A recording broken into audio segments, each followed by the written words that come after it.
পিনু আমাদের খুব সাহসী।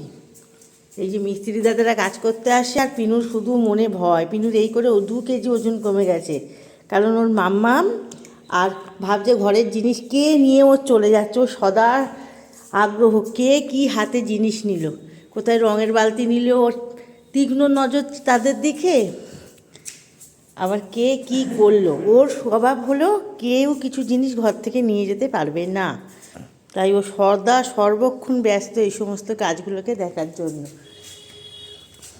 ও দৌড়ে চলে এলো মিস্ত্রি দাদারা যে এলো কাজ করতে। এই যে দেখো, এখন ঘরে গিয়ে সার্চ করবে ওরা কি করছে, কি জিনিসে হাত দিচ্ছে, এইসব খেয়াল করা ওর হলো প্রধান কাজ। ওই যে সব শুঁকে শুঁকে দেখবে যে রঙের কাজ হচ্ছে, সব শুঁকে শুঁকে দেখবে কি নিয়ে চলে গেল। ওর মনে ওই একটাই ভয় সারাক্ষণ, ওর মাম্মিকে কিছু না করলেই হলো। আর কি যে দেখো ঘরে ঢুকে যাচ্ছে, মিস্ত্রি দাদা নিচে নামলো, ও সদা ব্যস্ত, সারাক্ষণ অপারেশন চলছে, সার্চ অপারেশন।